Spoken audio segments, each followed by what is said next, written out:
괜찮아. 할머니는 괜찮아. 그 말로 30년을 버텼습니다. 할머니, 괜찮아요? 응, 할머니는 괜찮아. 김정분, 63세. 그녀는 평생 그 말로 살았습니다. 새벽 4시 반에 일어나 밤 11시에 잠들 때까지 세 곳의 일터를 오가며 손주 둘을 키웠습니다. 배가 고파도 몸이 아파도 돈이 떨어져도 괜찮아. 단 한 번도 손 벌리지 않았습니다. 장롱 맨 아래 서랍에는 10년 동안 열지 않은 마지막 카드가 있었습니다. 하지만 그 카드는 정분의 손에서 열리지 않았습니다. 훗날 버려진 손주의 손에서 열리게 될 운명이었습니다. 참고 산 사람의 마지막 자존심, 그리고 너무 늦게 도착한 진실. 그 여자는 끝까지 뒤로 물러서야만 했던 이유. 이 이야기가 궁금하시다면 구독, 좋아요, 알림 설정 부탁드립니다. 그리고 어디서 듣고 계신지 댓글로 남겨주시면 영상 제작에 큰 힘이 됩니다. 자, 그럼 시작합니다. 할머니, 오늘 급식 반찬 뭐예요? 응, 오늘은 김치찌개랑 고등어구이. 와, 할머니 덕분에 맛있겠다. 김정부는 아이의 머리를 쓰다듬으며 웃었다. 하지만 그 웃음 뒤엔 늘 피곤함이 배어 있었다. 새벽 4시 반. 알람이 울리기 전에 눈이 떠지는 건 이미 습관이었다. 정부는 몸을 일으켰다. 허리가 욱신거렸지만 내색하지 않았다. 손주들이 깰까봐 발소리도 최대한 줄였다. 냉장고를 열었다. 어제 장을 봤지만 반찬통은 여전히 텅 비어 보였다. 계란 3개, 김치, 시금치 한 줌. 이걸로 아침을 차려야 했다. 애들 먹을 거 먼저 챙기고 나는 나중에. 정부는 평생 그렇게 살았다. 자기 몫은 늘 마지막이었다. 5시. 집을 나섰다. 인천 변두리 골목은 아직 어둠 속이었다. 가로등 불빛 아래로 정분의 그림자가 길게 늘어졌다. 첫 번째 일터는 동네 초등학교였다. 청소 보조일이었다. 복도를 닦고 화장실을 청소하고 쓰레기를 모았다. 선생님들이 출근하기 전에 모든 걸 끝내야 했다. 정분 씨, 오늘도 일찍 오셨네요. 네, 뭐 일찍 일어나는 게 습관이라. 고생 많으십니다. 근데 요즘 안색이 안 좋으신데 괜찮으세요? 아, 괜찮아요. 원래 이래요. 괜찮다는 말. 정부는 그 말을 입에 달고 살았다. 사실은 괜찮지 않았다. 허리는 날마다 아팠고 무릎은 계단을 오를 때마다 삐걱거렸다. 하지만 말하지 않았다. 말하면 걱정만 끼치니까. 오전 11시. 두 번째 일터로 이동했다. 학교 급식실이었다. 정부는 배식 보조로 일했다.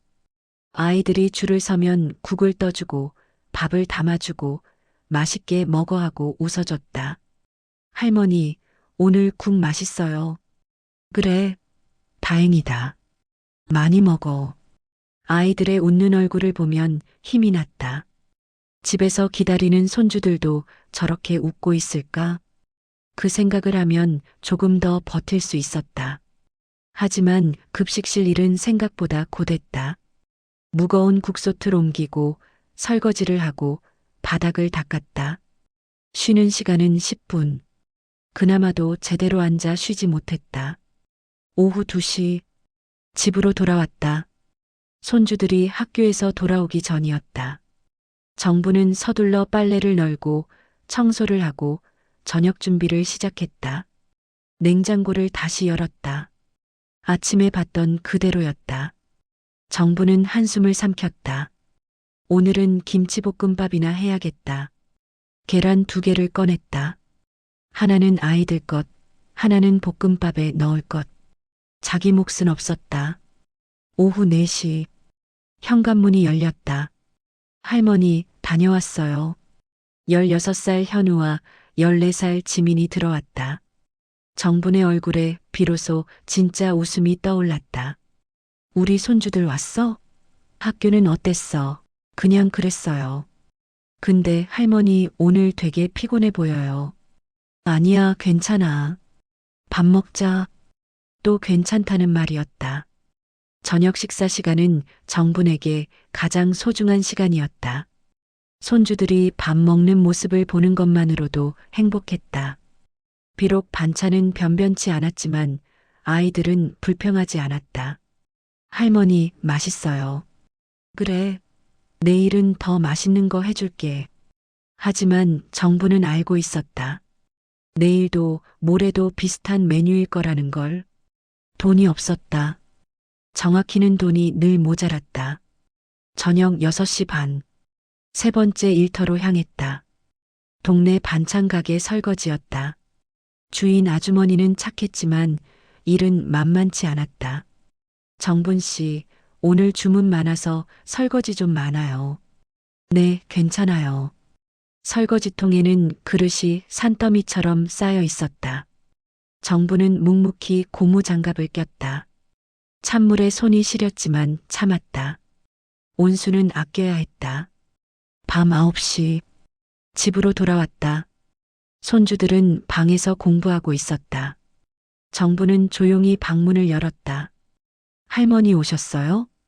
응, 공부 열심히 하네. 너무 무리하지 말고. 할머니도 쉬세요. 너무 피곤해 보여요.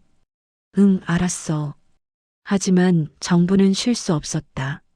내일 입고 갈 옷을 빨고 손주들 도시락 반찬을 미리 손질하고 청소를 마저 했다. 밤 11시가 넘어서야 침대에 누웠다. 천장을 바라봤다. 몸은 천근만근이었지만 잠은 쉽게 오지 않았다. 머릿속에는 온통 걱정뿐이었다. 전기세는 냈나? 현우 교복 좀 사줘야 하는데 지민이 학원비는 어떻게 하지? 정부는 평생 계산대 앞에 서본 적이 없었다. 늘 계산대 뒤에서 일했다. 손님을 응대하고 물건을 정리하고 청소하고 설거지했다. 보이지 않는 곳에서 일했다.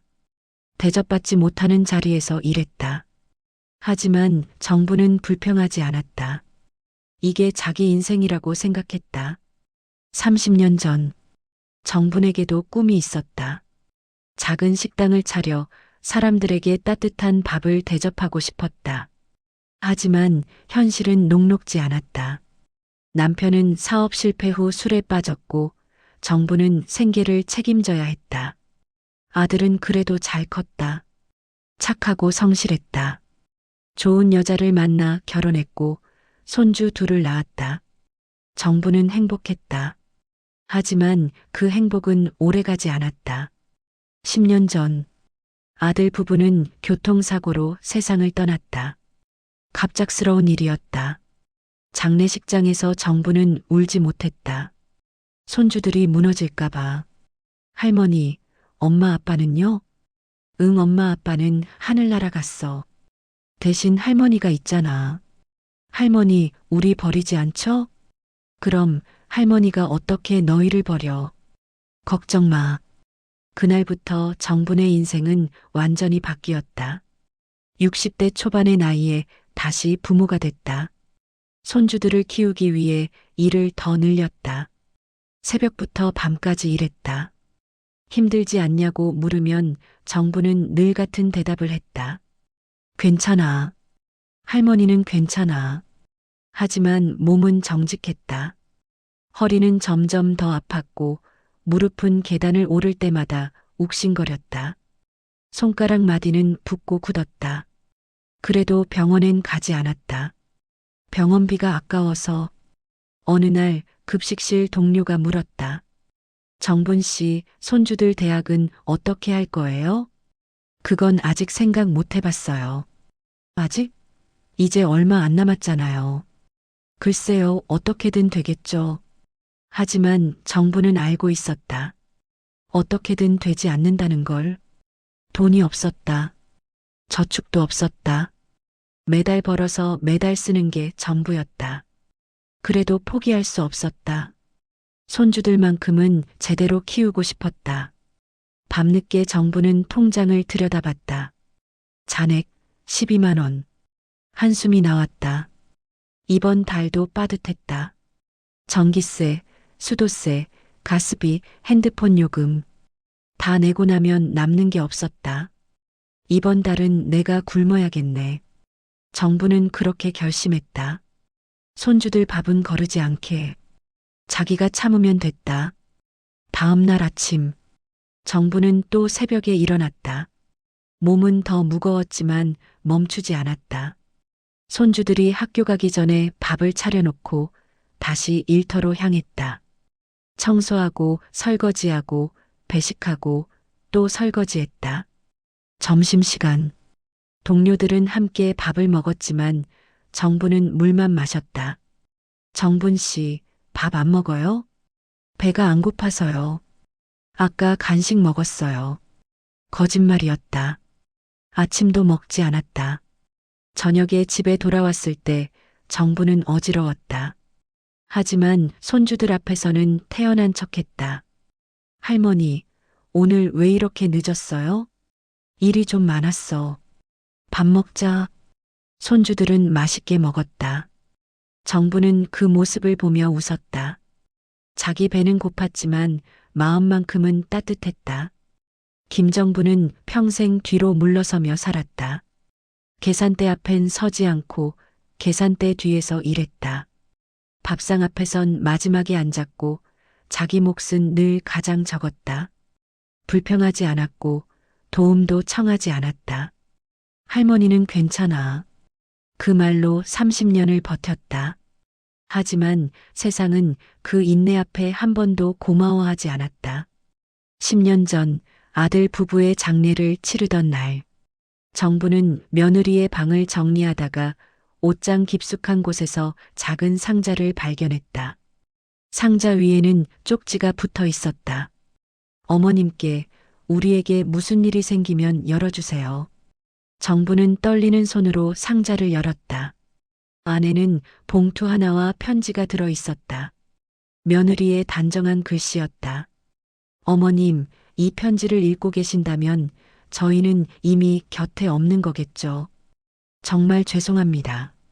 어머님은 평생 남의 힘을 빌리지 않고 사셨습니다. 그게 어머님의 자존심이고 삶의 방식이라는 걸 압니다. 하지만 아이들만큼은 달라야 한다고 생각했어요. 이 봉투 안에는 제가 몰래 준비해둔 것이 들어 있습니다. 어머님이 싫어하실 걸 알지만 제발 아이들을 위해서만 사용해 주세요. 정말 벼랑 끝일 때만요. 아이들이 굶지 않게, 구걸하지 않게, 고개 숙이지 않게 부탁드립니다. 며느리 올림. 정부는 편지를 읽고 또 읽었다. 그리고 봉투를 열었다. 안에는 검은색 카드 한 장이 들어 있었다. 카드 표면에는 금색 글씨로 기업 이름이 새겨져 있었다. 태화그룹이라는 낯선 이름. 뒷면에는 며느리의 글씨로 짧은 메모가 적혀 있었다. 이 카드는 제가 옛날에 일했던 회사에서 받은 겁니다. 특별한 카드라고 했어요. 꼭 필요할 때만 쓰세요. 정부는 카드를 한참 들여다봤다. 며느리가 이런 걸 준비했구나. 며느리는 시집와서 단 한 번도 시어머니에게 부담을 준 적이 없었다. 좁은 집에서 넉넉하지 않은 살림에서도 늘 밝게 웃었다. 어머님, 저희 괜찮아요. 가족이 건강하면 그게 제일 중요한 거 아니에요? 정부는 며느리가 그립고도 미안했다. 내가 더 잘해줄걸. 하지만 정부는 그 카드를 사용하지 않기로 했다. 상자를 다시 닫고 안방 장롱 맨 아래 서랍 깊숙이 넣었다. 남의 힘으로 사는 건 내 방식이 아니야. 정분에게는 자존심이 있었다. 평생 구걸하지 않고 살았다. 손 벌리지 않고 살았다. 그게 정분이 지켜온 마지막 자존심이었다. 며느리의 마음은 고마웠다. 하지만 받아들일 수 없었다. 애들은 내가 키울 수 있어. 아직 괜찮아. 그날 이후 정부는 그 서랍을 단 한 번도 열지 않았다. 손주들이 방 청소를 하다가 물어봐도 할머니, 이 서랍은 왜 안 열어요? 그냥 할머니 오래된 물건들이야. 신경 쓰지 마. 10년이 지나도록 정부는 그 서랍 앞을 지날 때마다 고개를 돌렸다. 아직은 아니야. 아직은. 정분이 생각하는 벼랑 끝은 끝내 오지 않았다. 아니, 정확히는 정분 스스로 그 끝을 인정하지 않았다. 배가 고파도 몸이 아파도 돈이 떨어져도 괜찮아.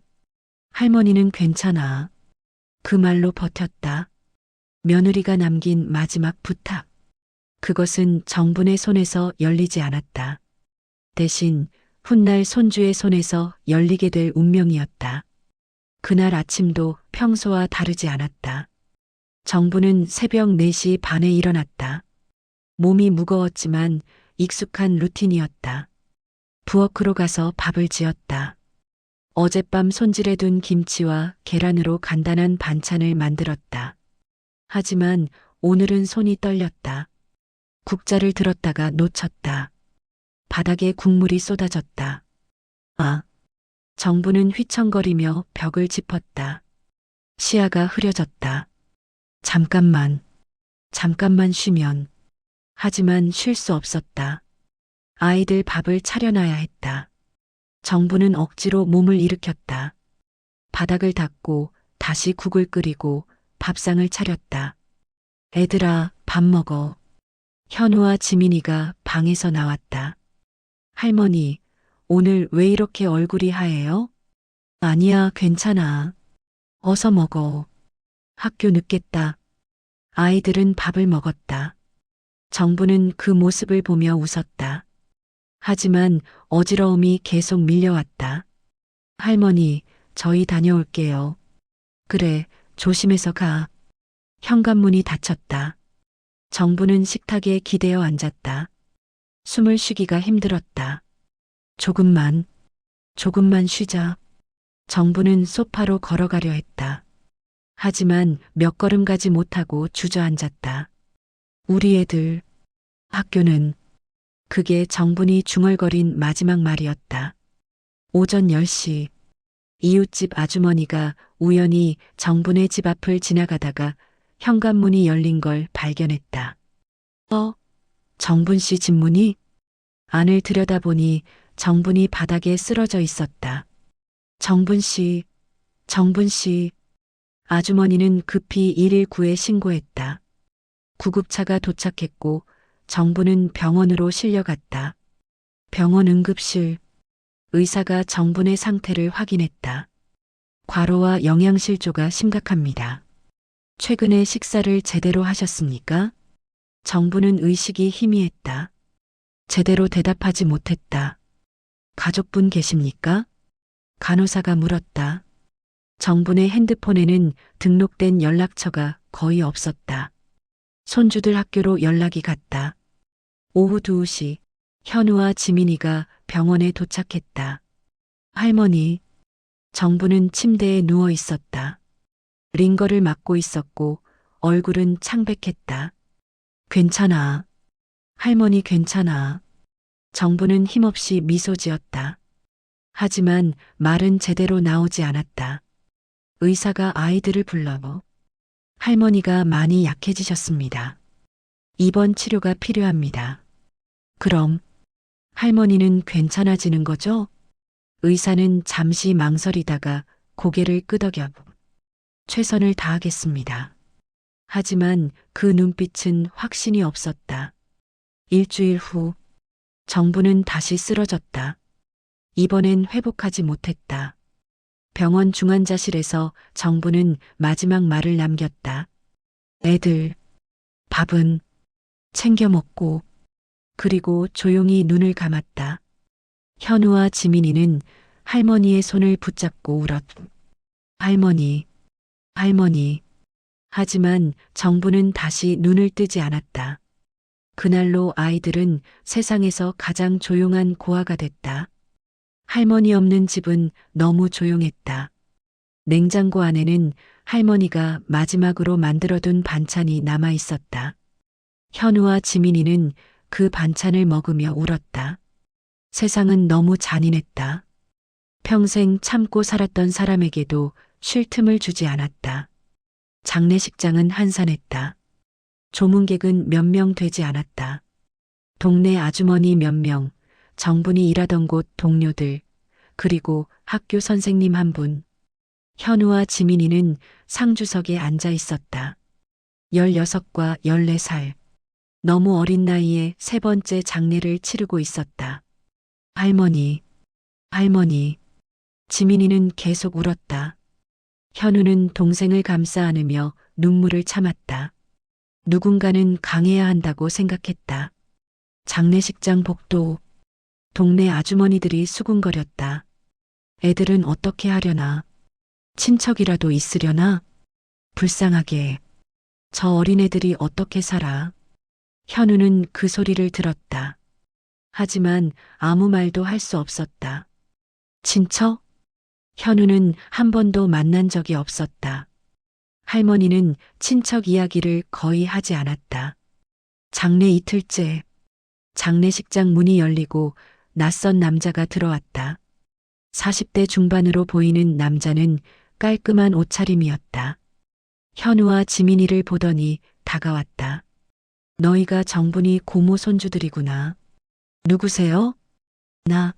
나는 재만이라고 해. 너희 할머니 조카야. 이재만. 정분의 오빠 아들이었다. 하지만 현우는 한 번도 들어본 적 없는 이름이었다. 저희 처음 뵙는데요.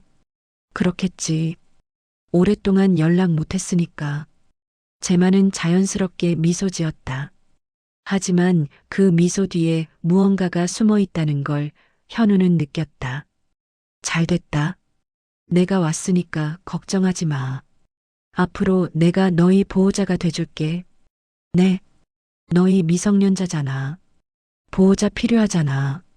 내가 너희를 맡아줄게. 재만은 너무 쉽게 말했다. 마치 당연한 것처럼. 현우는 뭔가 이상했다. 평생 연락 한 번 없던 사람이 갑자기 나타나 보호자가 되겠다니. 저희 알아서 할 수 있어요. 알아서. 너 16이잖아. 어떻게 알아서 해? 재만의 목소리가 조금 차가워졌다. 법적으로 너희는 보호자가 필요해. 안 그러면 너희 시설로 가야 돼. 시설? 응, 보육원 같은 곳. 그거 싫으면 내 말 들어. 현우는 할 말을 잃었다. 장례 사흘째. 재만은 서류를 가져왔다. 여기 사인해. 보호자 동의서야. 이게 뭔데요? 내가 너희 법적 보호자가 된다는 서류야. 이거 없으면 너희 학교도 못 다녀.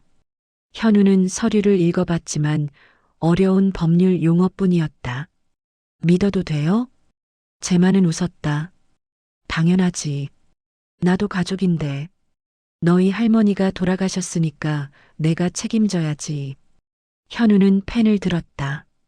다른 선택지가 없었다. 사인을 했다. 그 순간부터 현우와 지민이의 운명은 재만의 손에 넘어갔다. 장례가 끝난 후 재만은 아이들을 데리고 할머니 집으로 갔다. 짐 싸.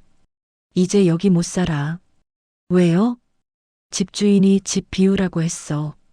할머니 돌아가셨으니 계약 끝났대. 그럼 어디로 가요? 내가 사는 곳으로 가지. 서울이야. 거기서 새로 시작하면 돼. 현우는 불안했다. 하지만 거부할 수 없었다. 짐을 쌌다. 할머니의 옷, 사진, 그리고 장롱 맨 아래 서랍. 현우는 그 서랍을 열어봤다. 안에는 작은 상자가 들어 있었다. 상자를 열자 봉투와 편지가 나왔다. 편지는 어머니의 글씨였다. 정말 벼랑 끝일 때만 쓰세요. 현우는 봉투를 주머니에 넣었다. 언젠가 필요할지도 몰라. 그날 저녁 재만은 아이들을 차에 태웠다. 자, 가자. 새로운 시작이야. 차는 서울로 향했다. 현우는 창밖을 바라봤다. 할머니와 살던 동네가 점점 멀어졌다. 가슴이 먹먹했다. 할머니, 우리 잘할 수 있을까요? 하지만 대답은 없었다. 고속도로를 달리는 동안 제만은 전화를 받았다. 응, 데려왔어.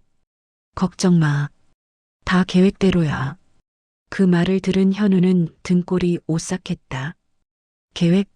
무슨 계획? 하지만 물을 수 없었다. 차는 밤길을 달렸다. 어둠 속으로. 서울 외곽. 제만이 차를 세운 곳은 낡은 다세대 주택이었다. 페인트가 벗겨진 외벽, 깨진 유리창, 쓰레기가 쌓인 골목.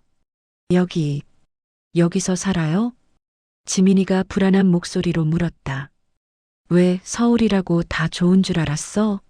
빨리 내려. 제만의 목소리는 차갑게 식어 있었다. 장례식장에서 보였던 그 친절한 미소는 온데간데 없었다. 아이들은 짐을 들고 건물 안으로 들어갔다. 좁은 계단을 내려갔다. 지하로. 여기가 너희 방이야. 제만이 문을 열었다. 반지하 방. 창문은 땅바닥과 같은 높이에 있었고 곰팡이 냄새가 코를 찔렀다.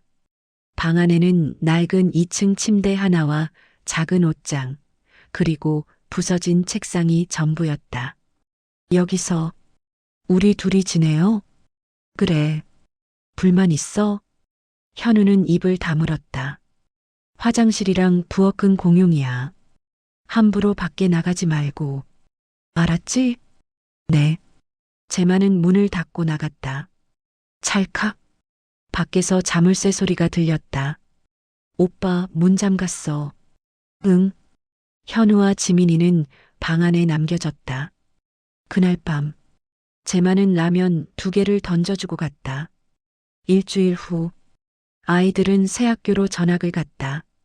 하지만 제만은 학교에 전화를 걸어놨다. 애들이 집안 사정으로 좀 힘들어요. 결석하거나 이상해 보여도 연락 주지 마세요. 제가 알아서 할게요. 담임 선생님은 그렇게 믿었다. 그게 제만의 계획이었다.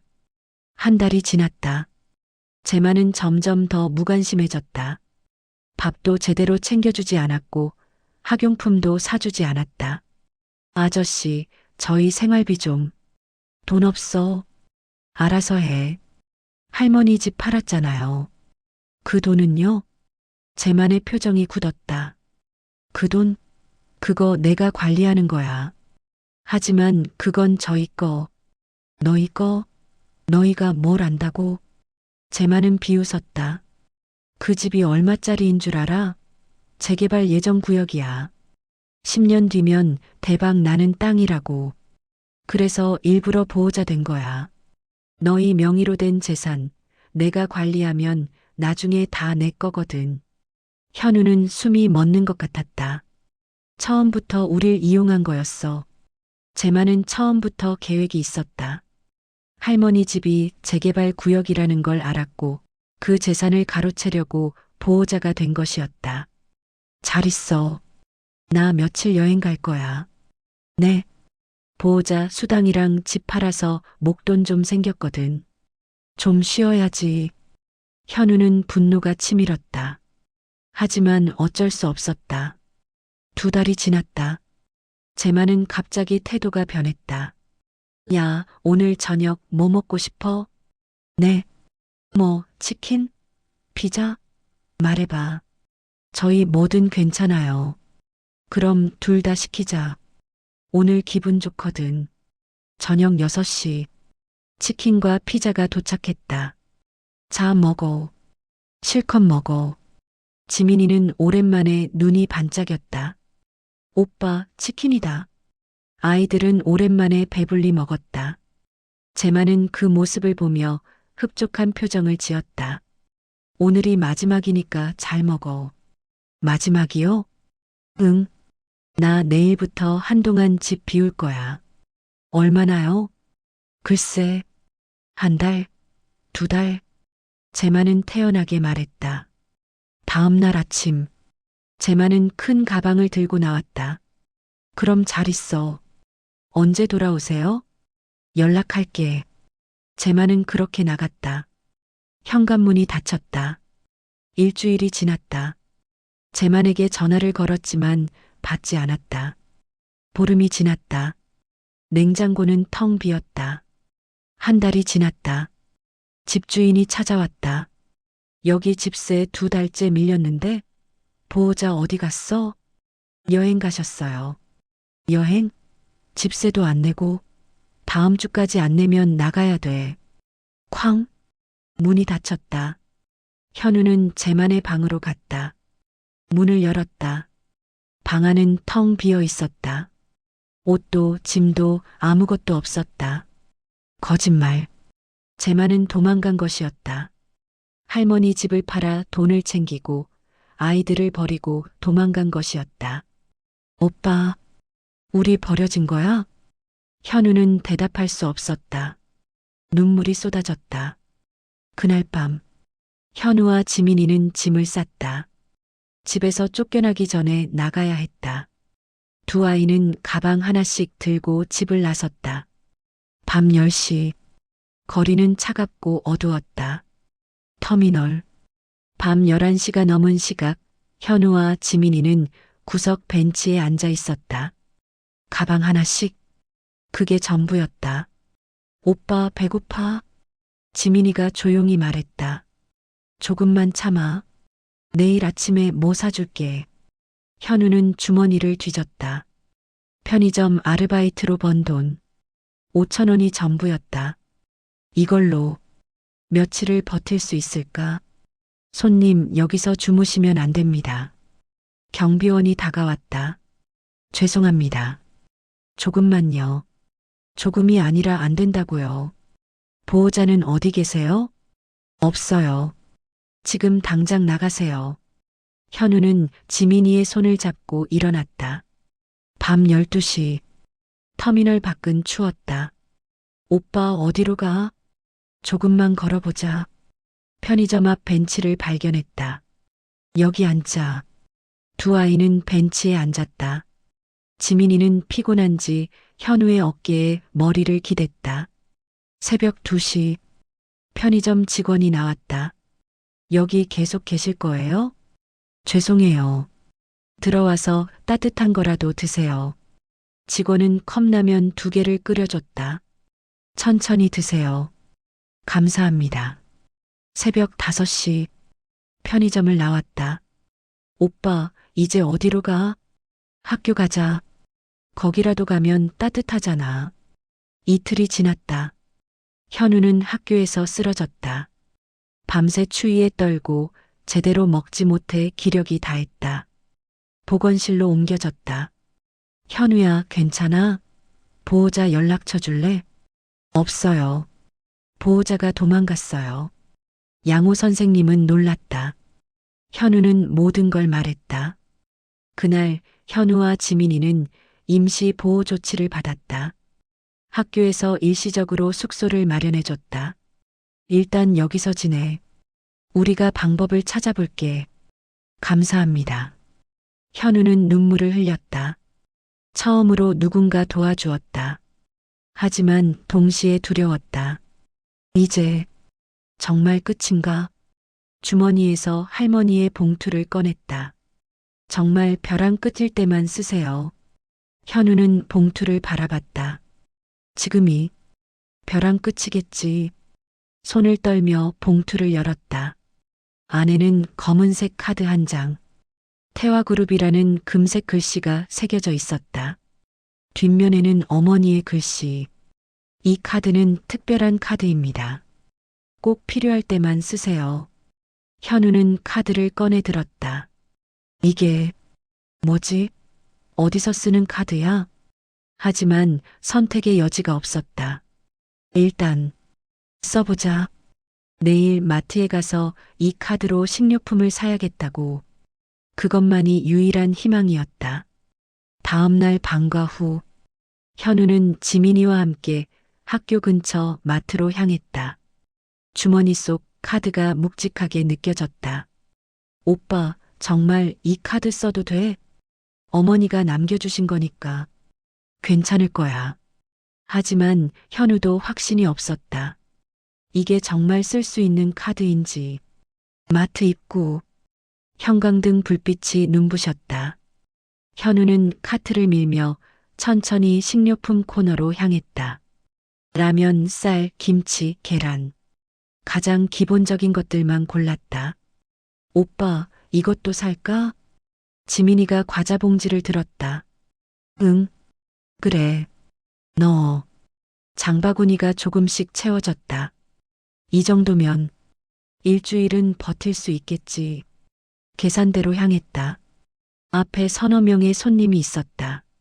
현우는 카드를 꺼내 들고 순서를 기다렸다. 손이 떨렸다. 제발 문제없이 되기를. 다음 손님. 현우는 장바구니를 계산대 위에 올렸다. 직원이 물건을 찍기 시작했다.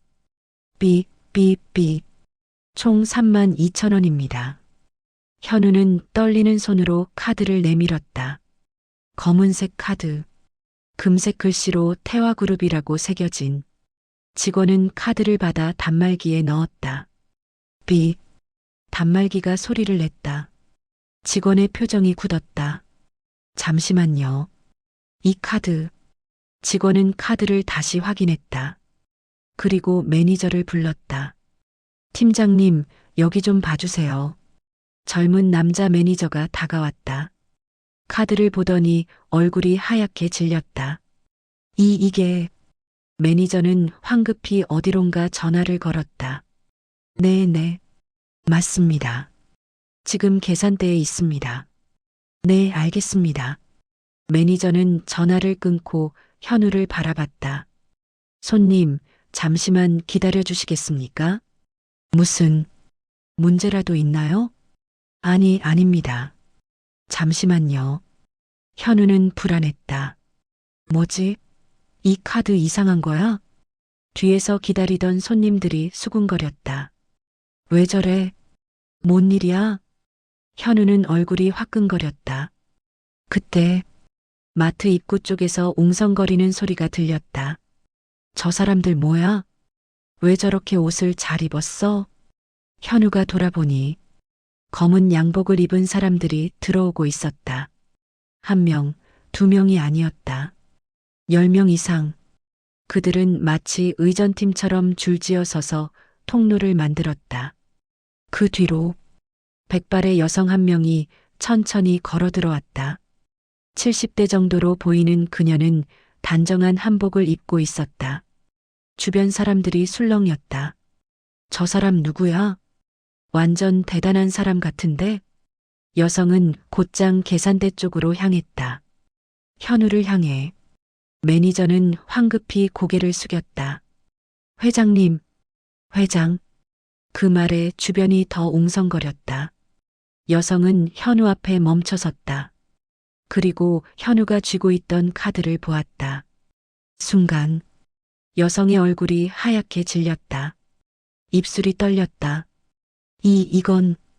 여성은 카드를 보며 뒤로 휘청거렸다. 옆에 있던 비서가 급히 부축했다. 회장님, 괜찮으십니까? 하지만 여성은 대답하지 않았다. 그저 카드를 보며 눈물을 글썽였다. 정분이가 이걸. 여성은 떨리는 목소리로 물었다. 이 카드 어디서 났니? 현우는 당황했다. 저희 할머니가 남겨주신 거예요. 할머니가? 네. 김정분. 저희 할머니예요. 그 말을 듣는 순간 여성은 무릎이 꺾였다. 주변 사람들이 놀라 소리를 질렀다. 회장님. 비서들이 급히 달려들었다. 하지만 여성은 손을 저으며 막았다. 괜찮아. 여성은 천천히 스스로 무릎을 꿇었다. 마트 계산대 앞에서, 수많은 사람들이 지켜보는 앞에서 회장이라 불리는 그 여성은 현우 앞에 무릎을 꿇었다. 미안하다. 정말 미안하다. 현우는 얼어붙었다. 무슨 일이 벌어지고 있는지 이해할 수 없었다. 저희가 뭘 잘못했나요? 아니야. 잘못한 건 나야. 여성은 고개를 떨궜다. 눈물이 바닥에 떨어졌다. 정분이는 내가 세상에서 가장 미안했던 사람이야. 주변은 숨소리조차 들리지 않을 만큼 조용해졌다. 여성은 천천히 얼굴을 들었다. 나는 김정혜, 너희 할머니 언니야. 언니? 현우는 믿을 수 없었다. 할머니에게 언니가 있었다는 것도, 그 언니가 이렇게 대단한 사람이라는 것도. 정혜는 떨리는 손으로 현우의 손을 잡았다. 정분이는 어디 있니? 현우는 고개를 숙였다. 돌아가셨어요. 3달 전에. 정혜는 그 말에 무너졌다. 안 돼. 안 돼. 비명처럼 흘러나온 그 말은 마트 안전체에 울려 퍼졌다. 내가 너무 늦었구나. 정혜는 바닥에 주저앉아 울었다. 70평생 누구 앞에서도 울지 않았던 여자가, 대기업 회장으로서 강인함을 보여왔던 여자가 마트 계산대 앞에서 무너져 내렸다. 미안해. 정분아. 언니가 미안해. 주변 사람들은 아무도 움직이지 못했다. 비서들도 마트 직원들도 손님들도 모두 그저 지켜볼 뿐이었다. 현우는 어떻게 해야 할지 몰랐다. 지민이는 오빠 뒤에 숨어 떨고 있었다. 정혜는 천천히 고개를 들었다. 눈물로 범벅이 된 얼굴로 현우를 바라봤다. 너희들, 정분이 손주들이지? 네. 이름이 뭐니? 김현우. 그리고 제 동생 김지민이요. 정혜는 두 아이를 번갈아 바라봤다. 현우, 지민이. 정혜는 다시 눈물을 흘렸다. 정분이가 얼마나 힘들었을까. 정혜는 비서에게 말했다. 차 대령해. 이 아이들 모시고 집으로 가야 해. 네, 회장님. 정혜는 현우에게 말했다. 따라올 수 있겠니? 저희가. 왜요? 설명할게. 일단 따라와줘. 부탁이야. 정혜의 목소리는 간절했다. 현우는 지민이를 바라봤다. 지민이도 혼란스러운 표정이었다. 일단 가보자. 현우는 정혜를 따라 나섰다. 마트 밖에는 고급 차량들이 대기하고 있었다. 타렴. 현우와 지민이는 차에 탔다. 정혜도 함께 탔다. 차가 출발했다. 차 안은 한동안 침묵이었다. 정혜는 창밖을 바라보며 말했다. 정분이는 언제 돌아가셨니? 3달 전이요. 과로로. 과로. 정혜는 눈을 감았다. 장례는 제대로 치렀니? 네. 작게 했어요. 나는 알지도 못했구나. 정혜는 주먹을 쥐었다. 내가 너무 늦었어. 현우는 조심스럽게 물었다. 할머니랑 어떤 사이셨어요? 정혜는 천천히 입을 열었다. 우리는 자매였어. 나는 언니, 정분이는 동생. 하지만 나는 동생을 버렸어. 버렸다니요? 정혜는 깊은 한숨을 쉬었다. 50년 전 나는 정분이를 두고 서울로 올라왔어. 돈을 벌겠다고, 성공하겠다고. 정혜의 목소리가 떨렸다. 정분이는 말렸어. 언니, 그러지 말라고. 우리 함께 살자고. 하지만 나는 듣지 않았어. 나는 가난이 싫었거든. 그 좁은 시골이 싫었어. 그래서 나 혼자 떠났어. 동생을 두고. 현우는 말없이 들었다. 처음엔 연락했어. 편지도 보내고 가끔 돈도 보냈어. 하지만 사업이 커지면서 점점 바빠졌어. 연락이 뜸해졌고, 그러다 어느 순간 완전히 끊겼어. 정혜는 눈물을 닦았다. 30년 동안 나는 정분이를 외면했어. 왜요? 할머니가 뭐 잘못했나요? 아니야. 잘못한 건 없어. 정혜는 쓸쓸하게 웃었다. 나는 그저 부끄러웠어. 부끄러워요? 응. 나는 성공했고 정분이는 가난했어. 그 사실이 나를 불편하게 했어. 정혜는 고개를 숙였다. 동생을 사랑했지만 동시에 내 성공한 모습을 보여주고 싶지 않았어. 동생이 초라해 보일까봐, 내가 미안해질까봐. 그게 내가 저지른 가장 큰 실수야. 차 안은 다시 침묵이었다. 10년 전 정분이 며느리한테서 편지가 왔어. 어머니요?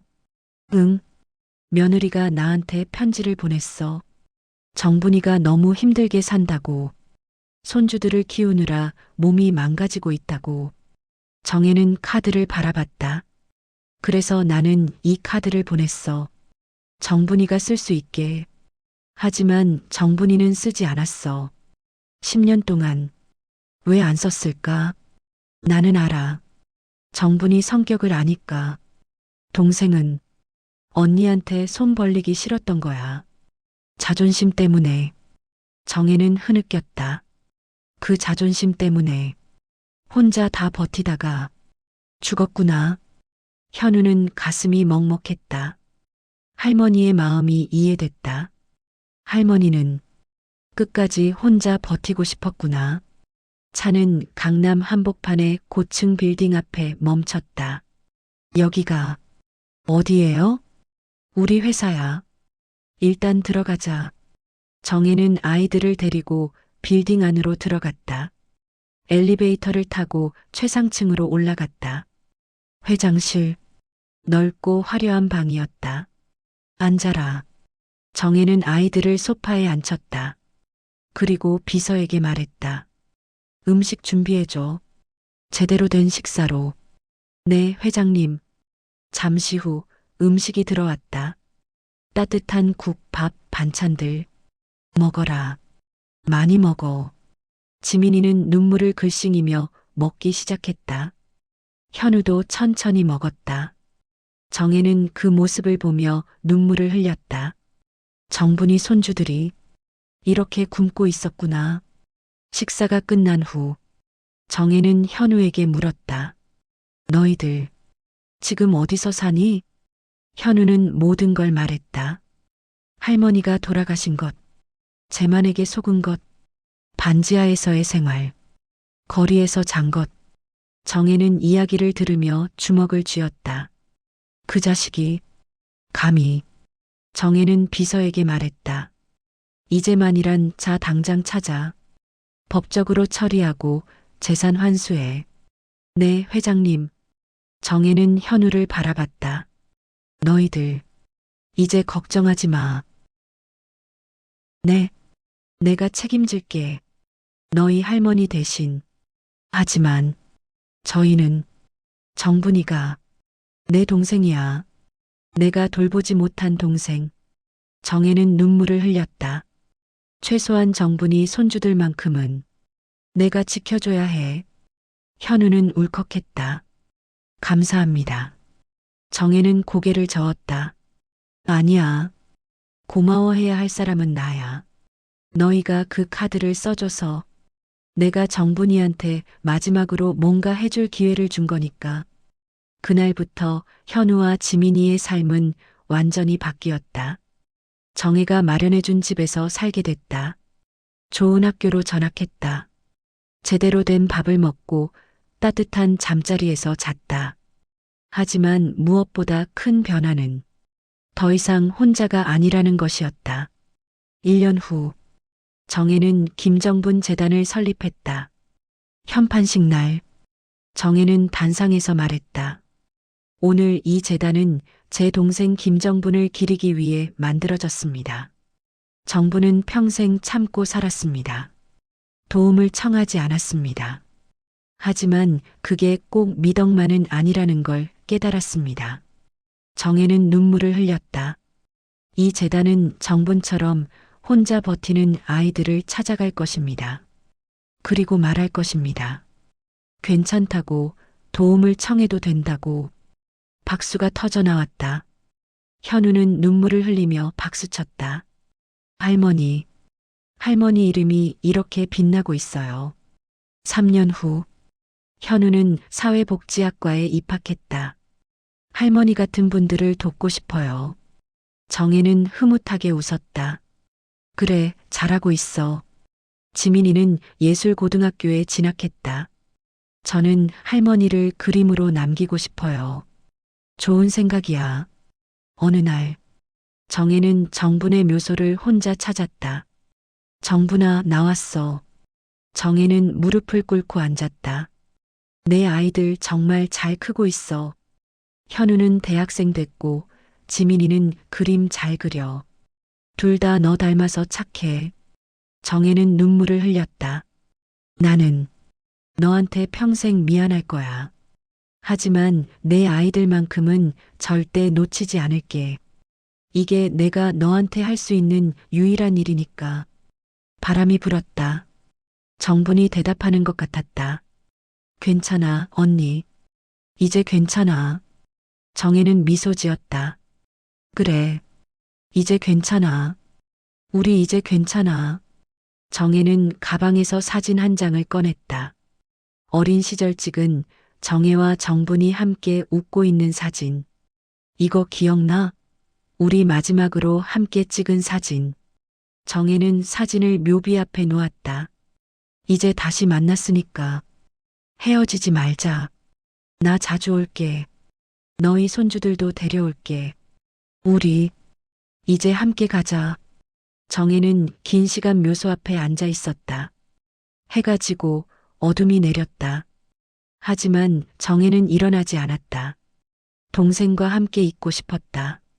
50년 만에 다시 만난 동생과. 김정부는 부자가 아니었다. 하지만 아이들을 남의 동정으로 키우지 않으려 끝까지 참고 살았다. 세상은 그 선택 앞에서 너무 늦게 고개를 숙였다. 참는 것이 미덕인 시대가 있었다. 하지만 이제는 안다. 도움을 청하는 것도 용기라는 걸. 혼자 버티는 것보다 함께 사는 게 더 아름답다는 걸.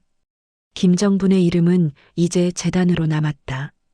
그 이름 아래 수많은 아이들이 도움을 받고 있다. 더 이상 혼자 참지 않아도 되는 세상. 그것이 정분이 남긴 마지막 선물이었다. 그리고 언니 정혜는 매주 동생의 묘를 찾는다. 정분아, 나왔어. 50년을 외면했던 죄책감을 이제는 사랑으로 갚으며 살고 있다. 너무 늦게 도착한 진실. 하지만 그 진실은 결국 아이들을 구했다. 정분이 끝까지 지켰던 자존심은 손주들의 손에서 비로소 빛을 발했다.